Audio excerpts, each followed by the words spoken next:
Salut tout le monde, c'est GG, bienvenue à cette nouvelle vidéo. Aujourd'hui, présentation et unboxing des Team Transport. Récemment reçu donc la dernière série de Team Transport.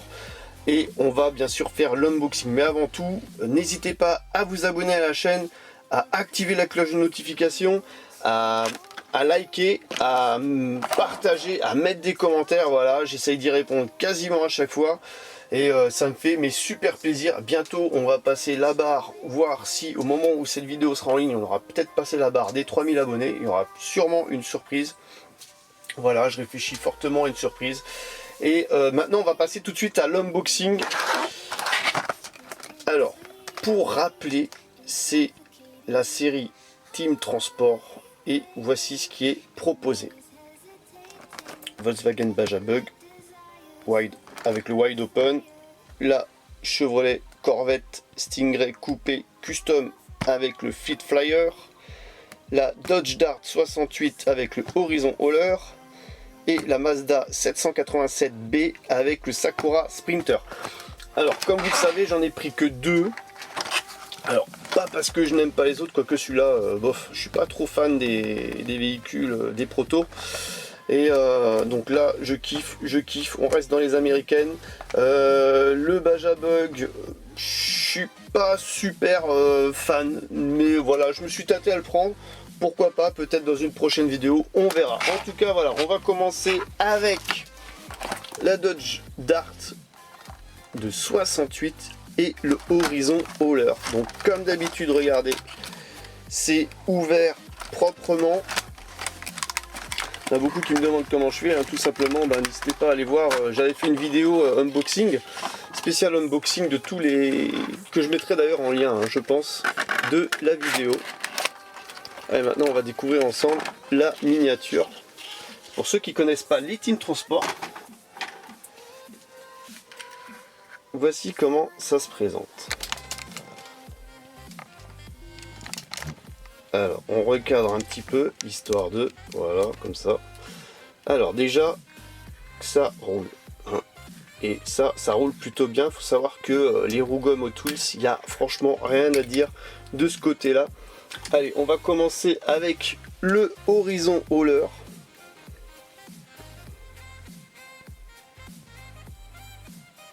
Ah, plutôt bien fait, hein, la calandre et tout...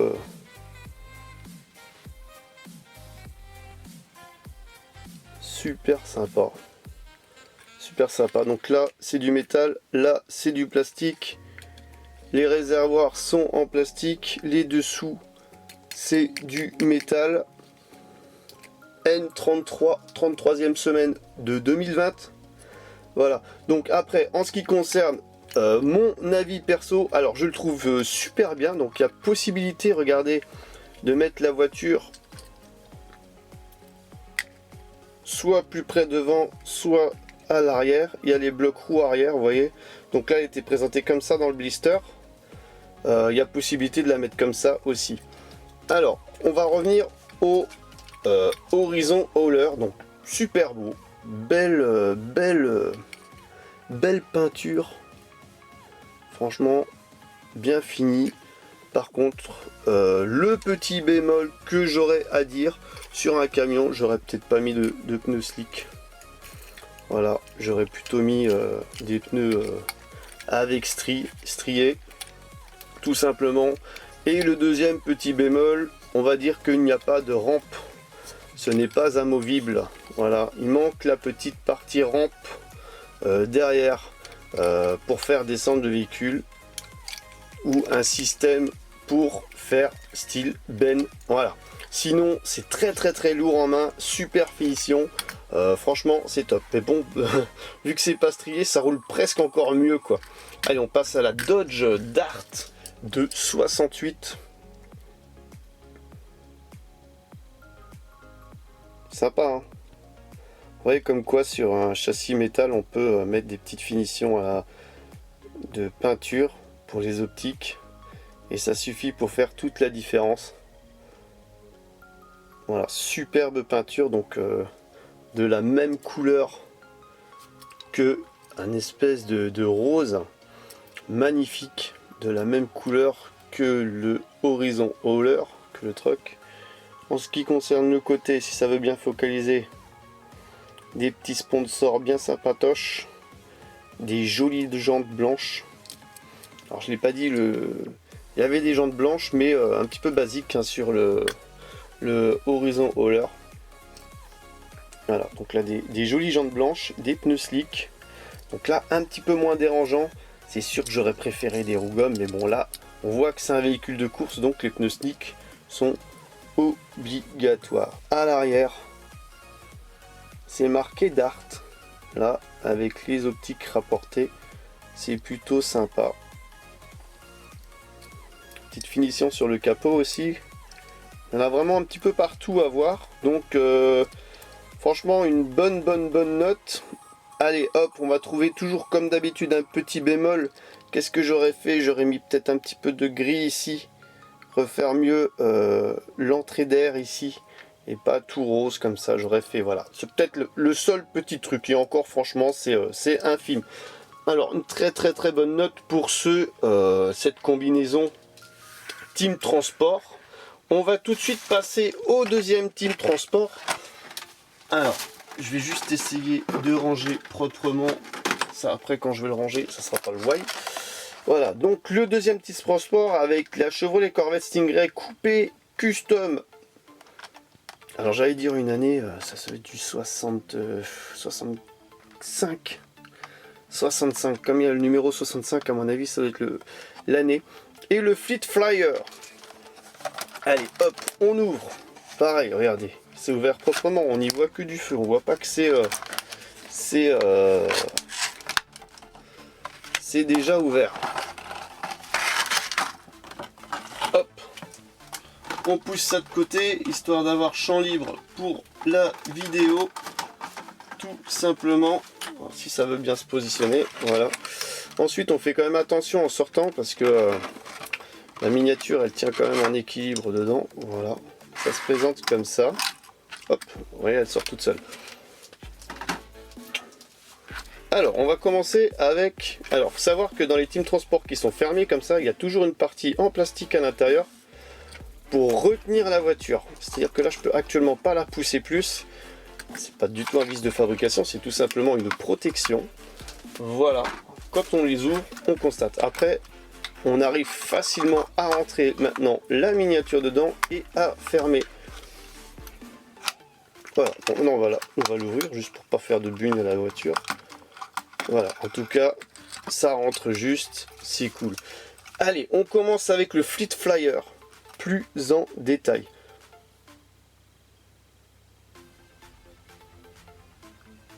Alors, du métal sur la cabine du truck, du plastique sur le côté. Alors c'est marrant, j'ai l'impression que là il y a une jonction qui s'ouvre en plastique. Je pensais quand j'ai vu ça que ça basculait de côté, mais en fait pas du tout. C'est juste comme ça, c'est pour l'assemblage entre guillemets. Alors là, un magnifique logo Corvette latéral. C'est un autocollant Goodyear Corvette. Voilà, tout simplement un autocollant posé. Hein. Les roues, elles sont plutôt pas mal du tout. Ça va bien sur les camions, sur les trucks. Donc on a pu le voir, il y a un ouvrant. Donc les feux ils sont rapportés simplement. Donc là, cette partie-là est en plastique. Comme la caisse. L'intérieur, bah, il n'y a rien de ouf. Hein, ça reste un intérieur basique. Franchement, on a presque l'impression qu'il y a un système pour le faire glisser. C'est marrant ça, quand je vois là l'espèce de rail ici, j'ai l'impression qu'il y a un système. À mon avis, c'était pour l'assemblage. Serais-je passé à côté d'un système? Non, je pense pas. En tout cas, magnifique. Donc là, je vous ai montré un côté, je vous montre l'autre côté. Voilà. Au-dessus, bah, rien de particulier, hein, c'est du blanc. Et en dessous, bah voilà, des pneus pour un camion strié. Donc ça, c'est plutôt cool. Fleet Flyer, voilà. Et en plus, vous verrez que il est vissé, tout simplement. Il n'est pas rifté. Alors, j'ai pas fait gaffe au premier. Non, le premier était rifté, voilà. Mais là, ça me choque. Je dirais pas ça me choque, mais je suis un petit peu étonné, voilà. C'est rifté, donc c'est pas mal. C'est vissé, donc c'est pas mal. Ça, on peut toujours dévisser et partir sur un gros délire. En tout cas, j'y toucherai pas. Il est magnifique, ce petit Fleet Flyer. Magnifique. Allez, on passe à la petite Corvette Stingray coupée custom. Je dirais de 65 grâce à l'autocollant. Oh, à la finition temporisée. Alors à l'avant, les feux sont fermés, donc on n'a pas la finition des optiques. On a un petit retour de pare-choc chromé, c'est pas mal. On a une jolie couleur bleue. Les essuie-glaces qui sont peints. Chromé, magnifique. Petite bande rouge entre le bleu et le blanc.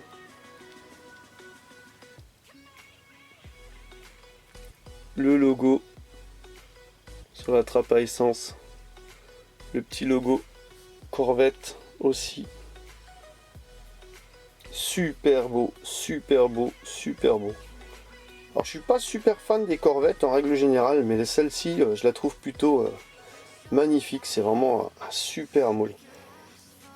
Alors en ce qui concerne les jantes, elles sont sympas. Elles sont sympas, mais j'aurais peut-être pas mis des jantes grises. Alors vous allez dire je chiffonne, mais en rappel j'aurais peut-être mis des jantes blanches. Voilà. Peut-être pas des grises. Parce qu'il n'y a aucune finition de grise sur le véhicule. Du coup ça fait un petit peu tache. Mais bon, ça va, ça passe. Franchement ça passe. Donc châssis métal. Roue gomme slick. Voilà, j'aurais aussi mis peut-être des roues gomme striées. N33, donc une 33e semaine de 2020. Châssis peint en bleu, faut le savoir. Je le précise, parce que souvent les châssis sont basiques en métal, juste vernis. Voilà, bah, franchement une très bonne note, le petit retour de pare-choc arrière de chaque côté, chromé. Franchement super beau. Je regrette pas ces achats. Donc là, bon, ça frotte légèrement quand on monte. Et après, il faut bien viser. Voilà, c'est vraiment ça passe limite, ça frotte aussi en bas, mais bon. Dans l'ensemble, ça reste plutôt sympa. Donc voilà, j'espère que ce petit unboxing vous aura plu. Donc c'est un unboxing spécial où c'est de la roue gomme. Particulièrement, hein, voilà. Et j'espère que ça vous aura plu. N'hésitez pas à vous abonner à la chaîne, c'est pas déjà le cas. Je vous donne rendez-vous pour une prochaine vidéo. N'oubliez pas le pouce bleu. Et je vous dis bye bye.